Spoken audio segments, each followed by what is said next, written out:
Yo, what up, YouTube, TikTok? It's your boy Sage Joaq. Welcome back to another video. We're doing some politics today.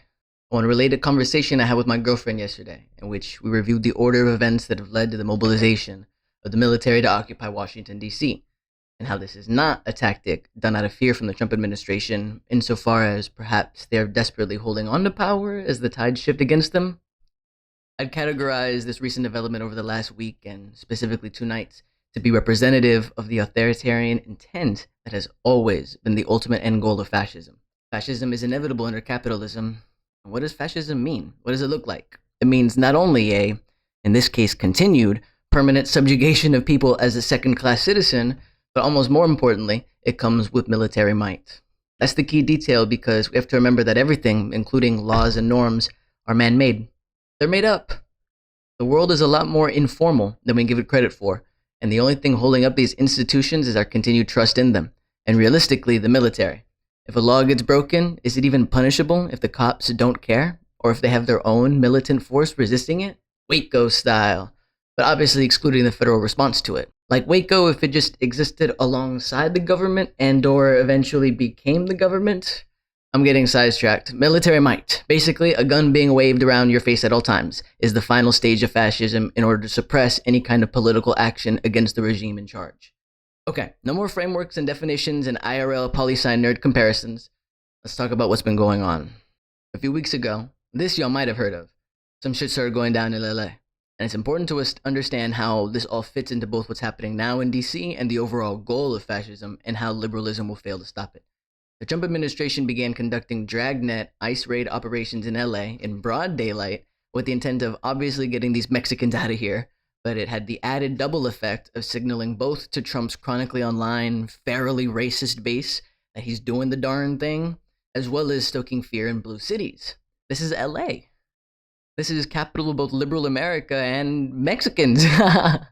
Next to Texas, but that'll be us next week after the state Democrat thing. More on that later. The immediate backlash to these ICE raids that happened at restaurants, at dispensaries where a dude was killed, was those LA protests that resulted in Trump nationalizing the California National Guard and mobilizing them into the city to occupy it as a deputized ICE agents. And those ICE agents deputized in turn with military personnel status, I'd assume. Crazy, obviously crazy. But we know this. Very illegal, but optically, and at the end of the day, legality optics are all that matters to liberals. Trump was easily able to dismiss the California protests as riots and called a state of emergency, which kind of sort of maybe, no, not really. They're not. You can't really do that. You're not allowed to do that. That's illegal. But now it's tied up in the courts to argue about type shit. Real liberal shit. And after the first few weeks or so, we just kind of stopped hearing about LA outside. What you may not have heard is that apparently those protests just haven't stopped.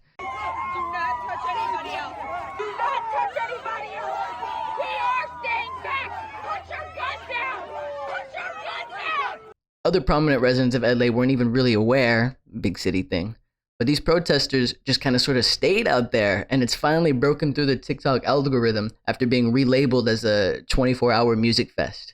This isn't to say that LA doesn't have a large organizing force, and as a Texan, I really don't have the knowledge or experience to attest to how fast it takes to be able to organize these kinds of things, but from the outside looking in, it feels as though this was truly an unorganized, spontaneous protest that happened in the middle of those initial ICE raids, and they just haven't stopped since. That speaks volumes to the climate on the ground, by the way. Anyways, back on topic. So LA is still protesting. We haven't been hearing about it, but we remember all the stuff about LA and the National Guard then. How does this relate at all to what's going on in DC? Before we can get to that, I have to tell a story about our big, beautiful boy's favorite employee, Big Balls. This is unfortunately all real, even though it's honestly funnier than a South Park skit. Here goes. Doge, Department of Government Efficiency, created by and for Elon Musk and his army of nerdy incel teenagers, like 19 through 24-year-olds type shit, who didn't have to publicly identify themselves, which is normally required of government employees.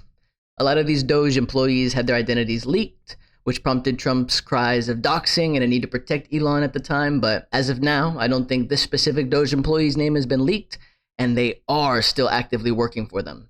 Without names to identify these teenage supervisors, Real government employees had to refer to them by their self-assigned government-issued ID code. They gave themselves usernames. Dog. Big Balls. His name is fucking Big Balls. It gets worse. So far up until this point, this whole video has been the background and necessary lore to understand what happened 3 days ago. Doge, Big Balls. 3 nights ago, Big Balls was beat up.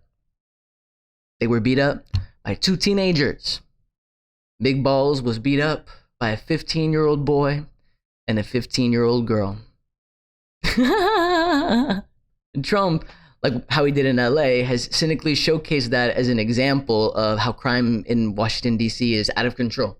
And that was his excuse to mobilize the National Guard into D.C. last night. This is an escalation of what happened in LA because this was proactively done. There weren't any riots or any kind of pushback from the city, at least from the outside looking in. But I mean, even his birthday protest, there wasn't really, not protest, his birthday parade, there weren't really even anything happening at DC, given what he had stated ahead of time. This was done on the basis of anecdotal crimes and personal feelings exclusively. The reason why I think DC was the second city to experience this kind of military occupation, outside of the fact that it's a predominantly black city with a black mayor, is again because of a lame legal technicality that liberals would totally fall for. DC isn't a state. Who's DC's governor? It barely even has independent rights as a city district. And so while there was a pretend veil of an excuse with the LA occupation, there's high-key no excuse for occupying DC, and even less of a reason to have one because of that legal gray area binding. This excursion into DC has become an opportunity to field test a militarized police force. And even though it's still the first day, it's very clear that this will continue to escalate into a militarized, stop and frisk, racialized, hyper-imprisonment hellscape. And even though it's been 1 day, we already have examples. How y'all doing today? Y'all staying in that trouble? You got your ID on you, Chip? No, I live right here. Okay, cool. It's a cigarette. Did y'all get a call or something about right here? No, so we're doing checks, keeping everybody safe down here, right? Have you heard of the federal surge that Donald Trump's putting out? No. Right. You don't follow like No. Code 3, anything like that people are putting up? All right, so yeah, Trump's got all federal agencies kind of coming together for 7 days and going out, trying to stop the violent crime, all kind of stuff. So we're out here contacting people, talking to them, right? Quality of life offenses, smoking, drinking in public, right? Can't happen outside, right? Most people know that. Right? So we're contacting people, trying to advise them of the law, so they learn, right?